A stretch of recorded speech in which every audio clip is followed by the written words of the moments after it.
আজকে আলোচনার বিষয় হলো প্রত্যক্ষ। আজকের ক্লাসে আমরা প্রত্যক্ষ সম্পর্কিত যে বিষয়গুলোর সঙ্গে পরিচিত হব তা হলো প্রত্যক্ষ শব্দটির ব্যুৎপত্তিগত অর্থ কী এবং অন্নং ভট্ট কোন কোন অর্থে প্রত্যক্ষ শব্দটিকে ব্যবহার করেছেন, তর্ক সংগ্রহে প্রদত্ত প্রত্যক্ষ প্রমাণের লক্ষণ কী এবং এক্ষেত্রে তিনি কোন মত অনুসরণ করেছেন, তর্ক সংগ্রহে প্রদত্ত প্রত্যক্ষ প্রমার লক্ষণ কী এবং এক্ষেত্রেই বা তিনি কোন মত অনুসরণ করেছেন এবং এই মতের বিরুদ্ধে আপত্তি এবং এই আপত্তি কিভাবে নিরসন করা হয়েছে, এই সমস্ত আলোচনাগুলোই এই ক্লাসে করা হবে। তাহলে শুরু করি। আমরা জানি যে ন্যায় বৈশেষিক মতে গুণ 24 প্রকার। এই 24 প্রকার গুণের মধ্যে অন্যতম একটি গুণ হলো জ্ঞান বা বুদ্ধি। এই জ্ঞান বা বুদ্ধি দু প্রকার, যথা অনুভব আর স্মৃতি। এই অনুভব আবার দু প্রকার, কি কি? যথার্থ অনুভব আর অযথার্থ অনুভব। এই যথার্থ অনুভবকে বলা হয় প্রমা। অন্নং ভট্ট তর্ক সংগ্রহে প্রমার যে লক্ষণটি করেছেন সেটি হলো তদ্বতী তৎপ্রকারক অনুভব যথার্থ, অর্থাৎ যে পদার্থটি যে ধর্মবিশিষ্ট সেই বিষয়ে যদি সেই প্রকার অনুভবই হয় তাহলে তাকে বলা হবে প্রমা। যেমন কমলা লেবুকে কমলা লেবু রূপে জানা, বাস্তবিক কমলা লেবু রয়েছে, আমার কমলা লেবুরই জ্ঞান হলো, তাহলে তা হবে প্রমা। অর্থাৎ কি বললাম? কমলা লেবুকে কমলা লেবু রূপে জানা, এটি হলো একটি প্রমার উদাহরণ। এই প্রমা 4 প্রকার, কি কি? প্রত্যক্ষ, অনুমিতি, উপমিতি ও শাব্দবোধ। এই প্রমার করণকে প্রমাণ বলে, অর্থাৎ প্রমা করণং প্রমাণম। অর্থাৎ প্রমা যদি কার্য হয় তাহলে তার অবশ্যই কারণ থাকবে। এই প্রত্যেক কার্যেরই একাধিক কারণ থাকে। এবার এই একাধিক কারণগুলির মধ্যে যে কারণটি অসাধারণ তাকেই বলা হয় করণ। তাই অন্নং ভট্ট তর্ক সংগ্রহে বলেছেন, তদিত ত্রিবিধ কারণ মধ্যে যৎ অসাধারণং কারণং তদেব করণ। অর্থাৎ এই যে বলা হলো তদিত ত্রিবিধ কারণ মধ্যে, তাহলে কি এখানে সমবায়ী, অসমবায়ী ও নিমিত্ত এই 3 প্রকার কারণের মধ্যে যে কারণটি অসাধারণ কারণ বা ব্যাপারবৎ তাই হলো করণ। এখানে করণ সম্পর্কে আর বেশি কিছু আলোচনা করছি না, কারণ করণ সম্পর্কে একটি বিস্তারিত আলোচনা অন্য একটি ক্লাসে করা হয়েছে। তাহলে এই যে বলা হলো যে প্রমার করণকে প্রমাণ বলে, তাহলে এই প্রমাণ আবার 4 প্রকার, কি কি? প্রত্যক্ষ, অনুমান, উপমান ও শব্দ। এই 4 প্রকার প্রমাণের মধ্যে যেটি প্রত্যক্ষ প্রমার করণ হয় তাই হলো প্রত্যক্ষ প্রমাণ, অর্থাৎ প্রত্যক্ষ জ্ঞান করণং প্রমাণম। প্রত্যক্ষ প্রমাণের লক্ষণ আলোচনা করার আগে আমরা একটু জেনে নিই যে কেন আগে প্রত্যক্ষ প্রমাণের আলোচনা করা হচ্ছে, কেন আগে প্রত্যক্ষের আলোচনা করা হচ্ছে। সহজভাবে বলা যায় যে এই 4 প্রকার প্রমাণের মধ্যে প্রত্যক্ষের নাম যেহেতু আগে আছে তো সে কারণেই প্রত্যক্ষের আলোচনা আগে করা হচ্ছে। তাছাড়াও বলা যায় যে প্রত্যক্ষ হলো প্রমাণ জ্যেষ্ঠ এবং প্রত্যক্ষের প্রাধান্য সর্বজন স্বীকৃত। অনুমানাদি সকল প্রমাণ হলো এই প্রত্যক্ষ প্রমাণের অধীন। তাহলে বোঝাই যাচ্ছে যে প্রত্যক্ষের প্রাধান্য অব্যাহত। আচ্ছা, এই যে প্রত্যক্ষের প্রাধান্যের কথা বলা হলো, এই প্রত্যক্ষ শব্দের অর্থ কি? আর অন্নং ভট্টই বা কোন কোন অর্থে প্রত্যক্ষ শব্দটিকে ব্যবহার করেছেন তা আমরা দেখার চেষ্টা করি।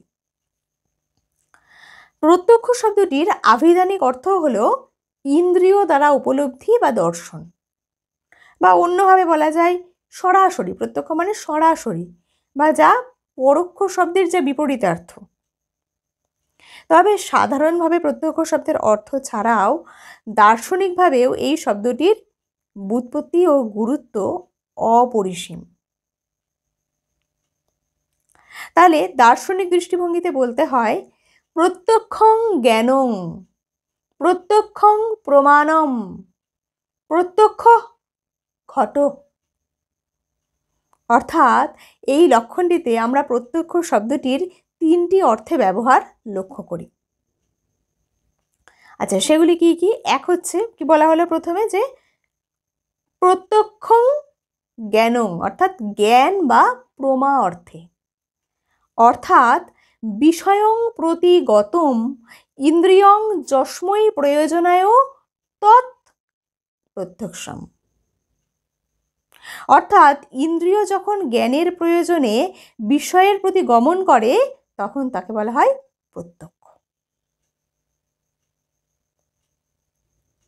দ্বিতীয় কি বলা হলো, যে প্রত্যক্ষং প্রমাণম, অর্থাৎ জ্ঞানের উৎস বা প্রমাণ অর্থে, অর্থাৎ বিষয়ং প্রতি গতম বিষয় সন্নিকৃষ্টম ইন্দ্রিয়ম, অর্থাৎ ইন্দ্রিয় বিষয়ের প্রতি জ্ঞানের প্রয়োজনে গমন করে এবং এই জ্ঞান লাভ সম্ভব হয় ইন্দ্রিয় ও বিষয়ের সন্নিকৃষ্টের ফলে। তিন নম্বর কি বলেছে, প্রত্যক্ষ ঘট, অর্থাৎ প্রতি জং বিষয়ং প্রতি গতম অক্ষম, অর্থাৎ ইন্দ্রিয় যে বিষয়ের প্রতি গমন করে সেই বিষয়ই হলো প্রত্যক্ষ। প্রত্যক্ষ শব্দের এই যে ত্রিবিধ অর্থ বলা হলো, এই ত্রিবিধ অর্থের মধ্যে অন্নং ভট্ট তর্ক সংগ্রহ ও দীপিকায় প্রত্যক্ষ শব্দটিকে প্রত্যক্ষ প্রমা বা প্রমিতি এবং প্রমাণ অর্থে ব্যবহার করেছেন। বিষয় অর্থে কিন্তু তিনি প্রত্যক্ষকে ব্যবহার করেননি। তাহলে প্রথমে দেখা যাক যে অন্নং ভট্ট তর্ক সংগ্রহে প্রত্যক্ষ প্রমাণের যে লক্ষণটি করেছেন সেটি কি। অন্নং ভট্ট প্রদত্ত প্রত্যক্ষ প্রমাণের লক্ষণটি হল প্রত্যক্ষ জ্ঞান করণং প্রত্যক্ষম, অর্থাৎ প্রত্যক্ষ প্রমার করণকে প্রমাণ বলে।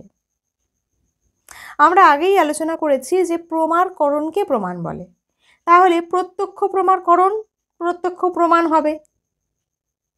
লক্ষণোক্ত যে দুটি প্রত্যক্ষ শব্দ রয়েছে, সে দুটি প্রত্যক্ষ শব্দই কিন্তু ভিন্ন অর্থে ব্যবহৃত হয়েছে। প্রথম প্রত্যক্ষ শব্দ প্রত্যক্ষ প্রমা বা জ্ঞান অর্থে ব্যবহৃত হয়েছে এবং শেষ যে প্রত্যক্ষ শব্দ সেটি কিন্তু প্রত্যক্ষ প্রমাণ অর্থে ব্যবহৃত হয়েছে। যদিও প্রসঙ্গত বলি যে লক্ষণে যে জ্ঞান শব্দটি সন্নিবিষ্ট হয়েছে, অর্থাৎ জ্ঞান শব্দটি দেওয়া হয়েছে, অনেকে মনে করেন যে এই জ্ঞান শব্দটির ব্যবহার অতিরিক্ত, জ্ঞান শব্দটি ব্যবহারের কোনো প্রয়োজন ছিল না। কেননা এই যে প্রথম যে প্রত্যক্ষ শব্দ কি বললাম, প্রত্যক্ষ প্রমা বা জ্ঞান অর্থে ব্যবহৃত হয়েছে, তাহলে প্রত্যক্ষ প্রমা মানেই তো জ্ঞান, তাহলে আলাদা করে জ্ঞান শব্দ ব্যবহারের কোনো প্রয়োজন ছিল না বলে অনেকে মনে করেন। আচ্ছা, এখানে আরও একটি বিষয় বলে রাখি যে এই যে প্রত্যক্ষ জ্ঞান বা প্রত্যক্ষ প্রমাণকরণকে প্রমাণ বলে বা প্রত্যক্ষ জ্ঞানের করণকে প্রমাণ বলে, এই যে লক্ষণটি করা হয়েছে প্রত্যক্ষ জ্ঞান করণং প্রত্যক্ষম, এই লক্ষণটির কিন্তু যথাশ্রুতার্থ গ্রহণ করা যাবে না। যথাশ্রুতার্থ গ্রহণ করলে কি হবে, গ্রহণ করলে ভ্রান্ত প্রত্যক্ষ, প্রত্যক্ষাত্মক সংশয়, প্রভৃতি ক্ষেত্রে কিন্তু লক্ষণটি সমন্বয় হয়ে গিয়ে অতিব্যাপ্তি দোষ ঘটবে। কিভাবে? কারণ জ্ঞান অনুভব হতে পারে, আবার অনুভব ভিন্নও জ্ঞান হতে পারে, কেননা জ্ঞানের দুটো ভাগ রয়েছে আমরা জানি, যে অনুভব আর স্মৃতি। তাহলে জ্ঞান যেমন অনুভব হতে পারে তেমন অনুভব ভিন্ন হতে পারে, স্মৃতিও হতে পারে। আবার জ্ঞান যথার্থ হতে পারে, আবার অযথার্থও হতে পারে। তাহলে যথার্থ অনুভব বা প্রমাণকরণকেই প্রমাণ বলে। তাহলে যে কোনো জ্ঞান যথার্থ নয়, আবার যে কোনো জ্ঞান অনুভবও নয়। যেমন যথার্থ স্মৃতি, তর্ক, ভ্রান্ত প্রত্যক্ষ, এই 3 প্রকার জ্ঞানের করণকে কখনোই প্রমাণ বলা সঙ্গত হয় না। অতএব অন্নং ভট্ট তাই বলেন যে এই প্রত্যক্ষ প্রমাণের এই যথাশ্রুতার্থ গ্রহণ করা ঠিক হবে না, যথার্থ হবে না। এক্ষেত্রে যথাশ্রুতার্থ গ্রহণ না করে যুক্তিসঙ্গতভাবেই বলা যায় যে প্রত্যক্ষ জ্ঞানকরণ শব্দের দ্বারা প্রত্যক্ষ প্রমাকরণকেই অন্নং ভট্ট বুঝিয়েছেন, বা প্রত্যক্ষ প্রমাকরণকে বোঝানোই অন্নং ভট্টের অভিপ্রেত। তাহলে এবার আমরা প্রত্যক্ষ প্রমাণের লক্ষণটিকে ভালোভাবে উদাহরণের সাহায্যে বোঝার চেষ্টা করি এবং দেখি যে অন্নং ভট্ট এক্ষেত্রে কোন মত অনুসরণ করেছেন। অন্নং ভট্ট প্রদত্ত প্রত্যক্ষ প্রমাণের লক্ষণ হল প্রত্যক্ষ জ্ঞান করণত্ব, অর্থাৎ প্রত্যক্ষ জ্ঞানের করণকে প্রমাণ বলে। তাহলে প্রমাণ কাকে বলে তা আমরা আগেই জেনেছি। এবার দেখি যে করণ কাকে বলে। কারণগুলির মধ্যে যেটি অসাধারণ কারণ তাকেই বলা হয় করণ। নব্য মতে যে কারণ ব্যাপার বিশিষ্ট বা ব্যাপারবৎ তাই হলো করণ। যেমন কুঠার দ্বারা বৃক্ষচ্ছেদন কার্যে বৃক্ষ কুঠার সংযোগ বা কুঠারের যে উত্তোলন নিপাত তাই হলো ব্যাপার। কুঠার হলো করণ এবং ছেদন হলো কার্য। তাহলে এটাকে বুঝতে গেলে আমরা একটু আগে ব্যাপারের অর্থটা যেটা করা হয়েছে তর্ক সংগ্রহে সেটা একবার বলি। কি বলা হয়েছে যে তজ্জন্যতে সতি তজ্জন্য জনকত্বম, অর্থাৎ যে তজ্জন্য, অর্থাৎ তজ্জন্য মানে যে কারণের দ্বারা উৎপন্ন, এবং তজ্জন্যের অর্থাৎ ওই কারণের দ্বারা উৎপন্ন কার্যের জনক হয় তাই হলো ব্যাপার। অর্থাৎ যে তজ্জন্য এবং তজ্জন্যের জনক হয় তাই হলো ব্যাপার। তাহলে এক্ষেত্রে বৃক্ষ কুঠার সংযোগ হলো ব্যাপার। কিভাবে? কারণ বৃক্ষ কুঠার সংযোগ এই ব্যাপার কার দ্বারা উৎপন্ন? কুঠার এই কারণের দ্বারা উৎপন্ন, যে কারণের দ্বারা উৎপন্ন কার্য। তাহলে এই কুঠারের দ্বারা উৎপন্ন কার্য হলো কি? বৃক্ষ কুঠার সংযোগ। এবং ওই কারণের দ্বারা অর্থাৎ কুঠার এই কারণের দ্বারা উৎপন্ন কার্য কি? ছেদন। এই ছেদন কার্যের আবার জনক হচ্ছে বৃক্ষ কুঠার সংযোগ। তাই বৃক্ষ কুঠার সংযোগ হলো ব্যাপার। আর ব্যাপারের যা করণ তাই হলো ব্যাপারবৎ। তাহলে এক্ষেত্রে কুঠার হলো করণ। অন্নং ভট্ট নব্যমত অনুসরণ করে বলেছেন যে প্রত্যক্ষ প্রমাণ ব্যাপার বিশিষ্ট হয়ে কার্যজনক প্রত্যক্ষ জ্ঞানের করণ হিসেবে কাজ করে। কি বললাম? প্রত্যক্ষ প্রমাণ ব্যাপার বিশিষ্ট হয়ে প্রত্যক্ষ জ্ঞানের অর্থাৎ কার্যজনক প্রত্যক্ষ জ্ঞানের করণ হিসেবে কাজ করে। অর্থাৎ প্রত্যক্ষ প্রমাণ করণকে তজ্জন্য এবং তজ্জনকত্ব রূপ বলা সর্বত্র সম্ভব হয় না। কেননা প্রত্যক্ষ প্রমাণ করণের এমন ব্যাপার স্বীকৃত হয়েছে যেখানে এই যে তজ্জন্য এবং তজ্জনকত্বের প্রথমাংশ অর্থাৎ তজ্জন্য থাকে না। সুতরাং প্রত্যক্ষ স্থলে ব্যাপার শব্দ পৃথকভাবে পরিভাষিত, অর্থাৎ প্রত্যক্ষ প্রমাণও ব্যাপার বিশিষ্ট হয়ে প্রত্যক্ষ জ্ঞানের করণ হয়।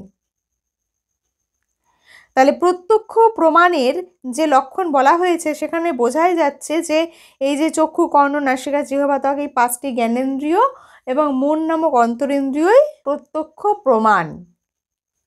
সুতরাং প্রত্যক্ষ জ্ঞান করণং প্রত্যক্ষ প্রমাণম, এই বাক্যস্থিত দ্বিতীয় প্রত্যক্ষ শব্দ ইন্দ্রিয়কেই প্রত্যক্ষ জ্ঞানের করণ রূপে উল্লেখ করা হয়েছে। অর্থাৎ তাহলে কি দেখা গেল যে প্রত্যক্ষ প্রমাণের ক্ষেত্রে তিনি নব্যমত অনুসরণ করেছেন। অর্থাৎ তিনি যে পূর্বে যে করণের লক্ষণ করেছেন সেখানেও তিনি নব্যমত অনুসরণ করে করণের লক্ষণ দিয়েছেন এবং প্রত্যক্ষ প্রমাণের ক্ষেত্রেও তিনি নব্যমতই অনুসরণ করেছেন বলে মনে হয়। তাহলে এবার দেখা যাক যে অন্নং ভট্ট প্রত্যক্ষ প্রমার লক্ষণ কি করেছেন। প্রত্যক্ষ প্রমাণের লক্ষণ করার পরই তিনি প্রত্যক্ষ প্রমার লক্ষণ করেছেন। অর্থাৎ প্রত্যক্ষ প্রমাণের যে লক্ষণটি রয়েছে, যে প্রত্যক্ষ প্রমাণকরণকে বা প্রত্যক্ষ জ্ঞানের করণকে প্রত্যক্ষ প্রমাণ বলে। তাহলে স্বাভাবিকভাবেই প্রশ্ন আসবে যে প্রত্যক্ষ প্রমা বা প্রত্যক্ষ জ্ঞান কাকে বলে। তাই অর্ণং ভট্ট তর্কসংগ্রহ গ্রন্থে প্রত্যক্ষ প্রমার যে লক্ষণটি করেছেন সেটি হলো ইন্দ্রিয়ার্থ সন্নিকর্ষজন্যং জ্ঞানং প্রত্যক্ষম। অর্থাৎ ইন্দ্রিয়ের সঙ্গে অর্থের সন্নিকর্ষ হওয়ার ফলে যে জ্ঞান উৎপন্ন হয় তাই হলো প্রত্যক্ষ। মনে করা হয় লক্ষণটি গৌতমের ন্যায়সূত্র থেকে নেওয়া। চক্ষু ও ঘটের সংযোগরূপ সন্নিকর্ষের দ্বারা উৎপন্ন ঘট জ্ঞান হলো ঘটের প্রত্যক্ষ জ্ঞান। দীপিকাতে বলা হয়েছে যে আত্মা মনসা সংযুজ্যতে মন ইন্দ্রিয়েন ইন্দ্রিয়ং অর্থেন তত প্রত্যক্ষং উৎপদ্যতে।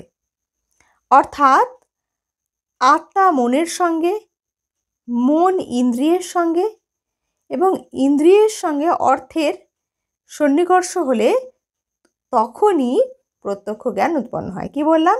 আত্মা মনের সঙ্গে, মন ইন্দ্রিয়ের সঙ্গে, ইন্দ্রিয় অর্থের সঙ্গে যুক্ত হলে তখনই প্রত্যক্ষ জ্ঞান উৎপন্ন হয়। তাহলে বোঝাই যাচ্ছে যে অন্যমনস্ক ব্যক্তির পক্ষে কিন্তু কোনো কিছু জানা বা কোনো জ্ঞান লাভ করা সম্ভব নয়। ইন্দ্রিয়ার্থ সন্নিকর্ষ প্রত্যক্ষ জ্ঞানের প্রতি অসাধারণ কারণ বলেই তার দ্বারা প্রত্যক্ষের লক্ষণ করা হয়েছে। প্রত্যক্ষ প্রমা বা প্রত্যক্ষ জ্ঞানকে ইন্দ্রিয়ার্থ সন্নিকর্ষ জন্য বললেও ইন্দ্রিয়ার্থ সন্নিকর্ষই কিন্তু প্রত্যক্ষ জ্ঞানের একমাত্র কারণ নয়। ইন্দ্রিয়ের সঙ্গে অর্থাৎ আত্মার সঙ্গে মনের, মনের সঙ্গে ইন্দ্রিয়ের, ইন্দ্রিয়ের সঙ্গে অর্থের সংযোগ হলে তবেই কিন্তু প্রত্যক্ষ জ্ঞান উৎপন্ন হয়। কিন্তু এগুলি অনুমানাদি সকল জ্ঞানেরও কারণ বলে প্রত্যক্ষর ক্ষেত্রে এগুলি উল্লেখিত হয়নি। কেবলমাত্র প্রত্যক্ষ জ্ঞানের যা অসাধারণ কারণ তাই উল্লেখিত হয়েছে। এবার আমরা তর্ক সংগ্রহে যে লক্ষণটি করা হয়েছে, প্রত্যক্ষ প্রমার যে লক্ষণটি করা হয়েছে, সেই লক্ষণোক্ত পদগুলির অর্থ বা তাৎপর্য বোঝার চেষ্টা করি। প্রথমে দেখি ইন্দ্রিয়। ইন্দ্রিয় কথার অর্থ কি? ইন্দ্রিয় শব্দের দ্বারা চক্ষু, কর্ণ, নাসিকা, জিহ্বা, ত্বক এই 5টি জ্ঞানেন্দ্রিয় এবং অন্তরিন্দ্রিয় মন অর্থাৎ একটি অন্তরিন্দ্রিয়, মোট 6টি ইন্দ্রিয়ের কথা বলা হয়েছে। এই 6টি ইন্দ্রিয়ের যে কোনো একটির সঙ্গেই অর্থের সন্নিকর্ষ হলেই প্রত্যক্ষ জ্ঞান উৎপন্ন হয়। যেমন চক্ষুর ইন্দ্রিয় দ্বারা কি প্রত্যক্ষ হয়? চক্ষুর ইন্দ্রিয় দ্বারা রূপ প্রত্যক্ষ হয়। চক্ষুর ইন্দ্রিয় তেজের পরমাণু দ্বারা গঠিত। শ্রবণেন্দ্রিয় দ্বারা কি হয়? শব্দ প্রত্যক্ষ হয়। শ্রবণেন্দ্রিয় আকাশ পরমাণু দ্বারা গঠিত। নাসিকা ইন্দ্রিয় দ্বারা কি হয়? গন্ধ প্রত্যক্ষ হয়। নাসিকা ইন্দ্রিয় ক্ষিতির পরমাণু দ্বারা গঠিত। জিহ্বা ইন্দ্রিয় দ্বারা কি হয়? রস বা স্বাদ প্রত্যক্ষ হয়। এই জিহ্বা ইন্দ্রিয় জলের পরমাণু দ্বারা গঠিত। ত্বকেন্দ্রিয়, ত্বকেন্দ্রিয় কি? ত্বকেন্দ্রিয় দ্বারা স্পর্শ প্রত্যক্ষ হয়। ত্বকেন্দ্রিয় বায়ুর পরমাণু দ্বারা গঠিত। অর্থাৎ যে দ্রব্য দ্বারা যে ইন্দ্রিয় গঠিত সেই ইন্দ্রিয় দিয়ে সেই দ্রব্যেরই বিশেষ গুণ প্রত্যক্ষ করা যায়। কি বললাম? যে দ্রব্য দ্বারা যে ইন্দ্রিয় গঠিত সেই ইন্দ্রিয় দিয়ে সেই দ্রব্যেরই বিশেষ গুণ প্রত্যক্ষ করা যায়। যেমন তেজের পরমাণু দ্বারা চক্ষুর ইন্দ্রিয় গঠিত, তাহলে সেই চক্ষুর ইন্দ্রিয় দিয়ে সেই দ্রব্য অর্থাৎ তেজের পরমাণুরই বিশেষ গুণ কি? রূপ, সেই রূপ প্রত্যক্ষ করা যায়। এই কারণেই চক্ষুর ইন্দ্রিয় দ্বারা শব্দ শোনা যায় না, আবার শ্রবণেন্দ্রিয় দ্বারা রূপ প্রত্যক্ষ করা যায় না। বহিরিন্দ্রিয়ের মতো অন্তরিন্দ্রিয় মন কিন্তু কোনো ভূত পদার্থ দ্বারা গঠিত নয়। আচ্ছা, প্রসঙ্গত বলে রাখি যে ন্যায় মতে কিন্তু ইন্দ্রিয় প্রত্যক্ষযোগ্য নয়। এই যে চক্ষু, কর্ণ, নাসিকা, জিহ্বা, ত্বক এই যে জ্ঞানেন্দ্রিয়র 5টি জ্ঞানেন্দ্রিয়র কথা বলছি, এগুলো কিন্তু কোনোটিই আসলে ইন্দ্রিয় নয়। এগুলি হচ্ছে ইন্দ্রিয়ের আশ্রয়। অপ্রত্যক্ষগোচর প্রকৃত ইন্দ্রিয় প্রত্যক্ষগোচর চক্ষু, কর্ণ, নাসিকা, জিহ্বা, ত্বক প্রভৃতি ইন্দ্রিয়ে আশ্রয় করে থাকে। ঠিক আছে। আচ্ছা, এবার হচ্ছে অর্থ। অর্থ বলতে কী বোঝানো হচ্ছে? অর্থ বলতে জ্ঞানের বিষয়। তবে অর্থ হতে গেলে তাকে অবশ্যই ইন্দ্রিয় গ্রাহ্য হতে হবে। ইন্দ্রিয়যোগ্য যদি না হয় তাহলে কিন্তু তা অর্থ পদবাচ্য হবে না। কি বললাম? অর্থ হতে গেলে তাকে কি হতে হবে? অর্থ হতে গেলে তাকে ইন্দ্রিয় গ্রাহ্য বা ইন্দ্রিয়যোগ্য হতে হবে। তো এই কারণেই কিন্তু অলিক বা কাল্পনিক বস্তুকে অর্থ বলা যাবে না। আরেকটি বিষয় উল্লেখ করা প্রয়োজন, সেখানে হচ্ছে আমাদের মনে হতে পারে যে ইন্দ্রিয়ার্থ সন্নিকর্ষে ইন্দ্রিয়ই প্রধান আর অর্থ হচ্ছে অপ্রধান। অর্ণব ভট্ট কিন্তু এমন মনে করেননি।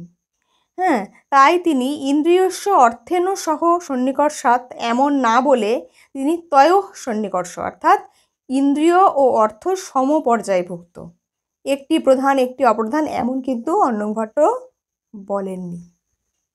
ঠিক আছে, তাহলে এবার হচ্ছে সন্নিকর্ষ। সন্নিকর্ষ মানে অর্ণব ভট্ট লক্ষণের সন্নিকর্ষ বলতে কিন্তু লৌকিক সন্নিকর্ষকেই বুঝিয়েছেন।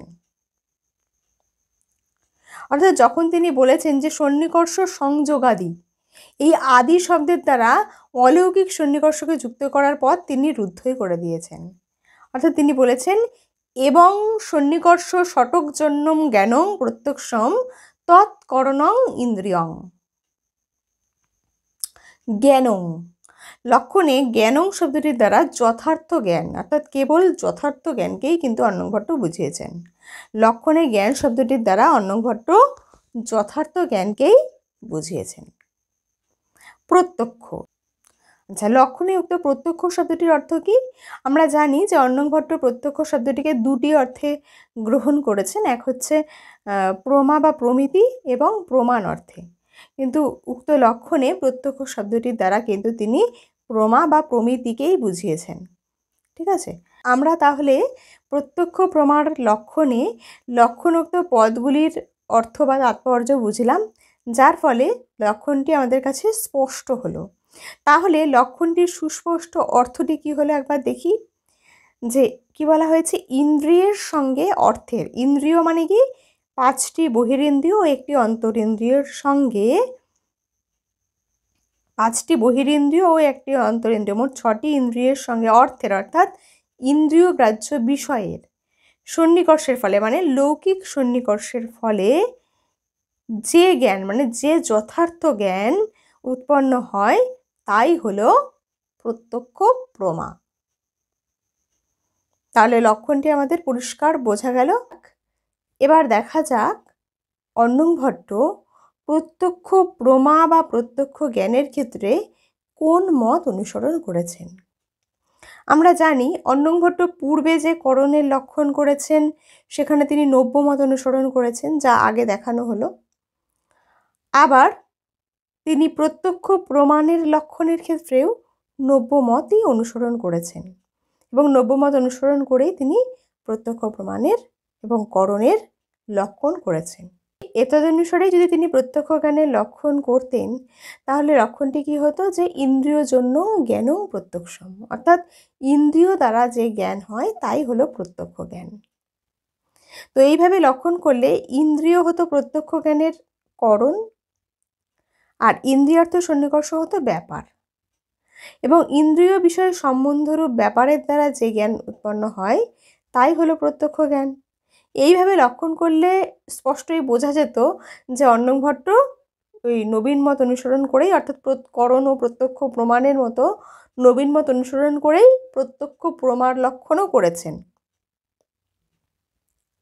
কিন্তু তিনি প্রত্যক্ষ জ্ঞানের লক্ষণের ক্ষেত্রে নব্য মত অনুসরণ করেননি।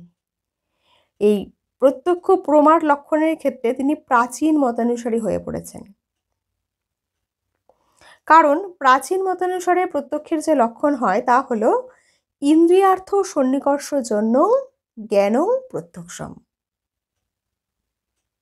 এবং এই মতেই অর্ণব ভট্ট প্রত্যক্ষের লক্ষণ করেছেন। নবীন মতানুসারে লক্ষণ করলে ইন্দ্রিয়করণ হবার কথা, কিন্তু এখানে ইন্দ্রিয়ার্থ সন্নিকর্ষ হলো করণ হয়েছে। অর্থাৎ ইন্দ্রিয়ার্থ সন্নিকর্ষকে করণ বললে তার ব্যাপার বিশিষ্ট কারণকে আর করণ বলা যাচ্ছে না, ব্যাপারকেই করণ বলতে হচ্ছে। কেননা আমরা জানি নব্য মতে যা ব্যাপার, প্রাচীন মতে তাই করণ।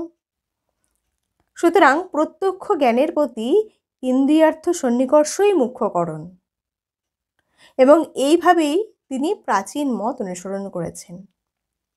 তাহলে সমগ্র আলোচনায় আমরা কি দেখলাম, যে অন্নংভট্ট নবীন মতে করণের লক্ষণ এবং প্রাচীন মতে প্রত্যক্ষের লক্ষণ করে বিষয়টিকে স্পষ্ট হতে দেননি।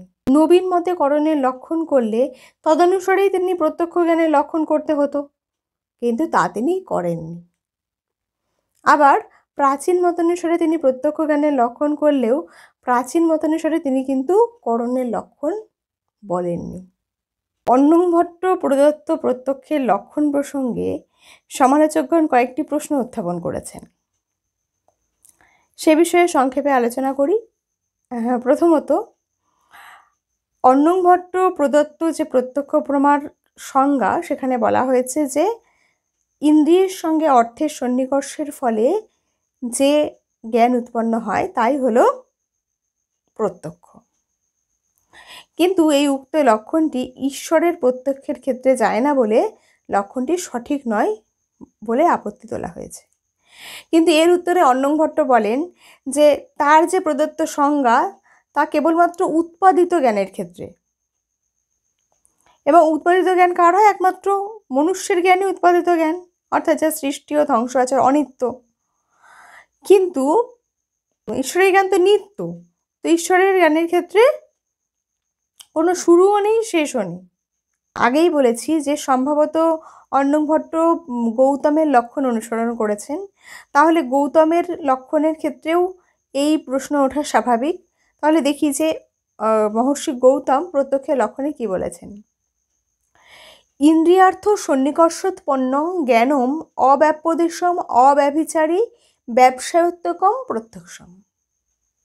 অর্থাৎ ইন্দ্রিয়ের সঙ্গে অর্থের সন্নিকর্ষ হতে উৎপন্ন যে জ্ঞান অশাব্দ অর্থাৎ অব্যাপদেশ, অভ্রান্ত অর্থাৎ অব্যভিচারী ও নিশ্চয়াত্মক অর্থাৎ ব্যবসায়াত্মক যে জ্ঞান, তাই হলো প্রত্যক্ষ জ্ঞান। তো যে কারণে অন্নংভট্টের প্রদত্ত প্রত্যক্ষের লক্ষণটিকে সমালোচকগণ আপত্তি তুলেছেন, ঠিক একই কারণে, অর্থাৎ ঈশ্বরের জ্ঞান নিত্য বলে, অর্থাৎ উৎপাদিত নয় বলে ঈশ্বরের ক্ষেত্রে এই লক্ষণটি চায় না, এই রকম আপত্তি তোলা হয়েছে।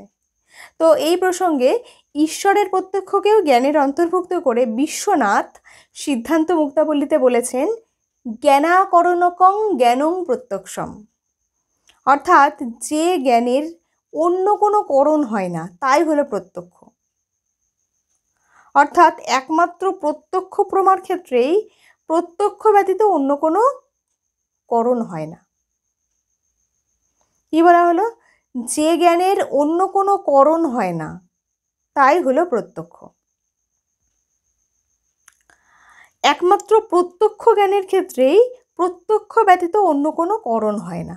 তাই বিশ্বনাথ বলেছেন যে জ্ঞানের অন্য কোনো করণ হয় না তাই হলো প্রত্যক্ষ।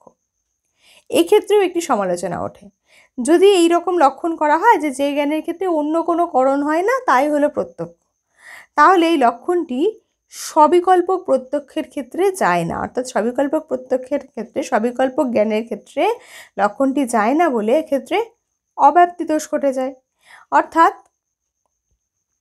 সবিকল্পক প্রত্যক্ষ প্রমা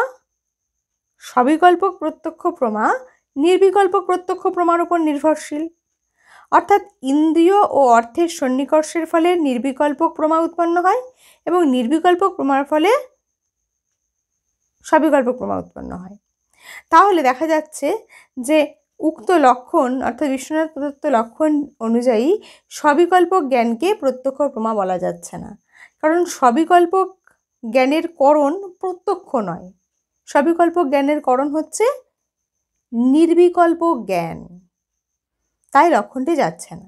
তো এর উত্তরে নৈয়ায়িকগণ বলেন সবিকল্পক জ্ঞানের কারণ নির্বিকল্পক জ্ঞান, সবিকল্পক জ্ঞানের করণ নির্বিকল্পক জ্ঞান নয়, সবিকল্পক ও নির্বিকল্পক উভয় প্রকার জ্ঞানের করণই হচ্ছে ইন্দ্রিয় এবং অর্থের সন্নিকর্ষ, অর্থাৎ ইন্দ্রিয় ও অর্থ সংযোগ। অর্থাৎ সবিকল্পক ও নির্বিকল্পক উভয় জ্ঞানই প্রত্যক্ষের অন্তর্ভুক্ত হলো, আর অব্যাপ্তি দোষ আর থাকলো না। অর্থাৎ বিশ্বনাথ প্রদত্ত প্রত্যক্ষের সংজ্ঞা ব্যাপকতর, সরল, যদিও নঙর্থক। তবে অন্নং ভট্ট প্রদত্ত যে প্রত্যক্ষ প্রমাণ লক্ষণটি কয়েকটি ক্ষেত্রে সমালোচনার সম্মুখীন হলেও লক্ষণটিকে গ্রহণ করাই যায়। তবে লক্ষণে কিছু শব্দের বিশেষ অর্থ বা তাৎপর্য আমাদের মনে রাখতে হবে।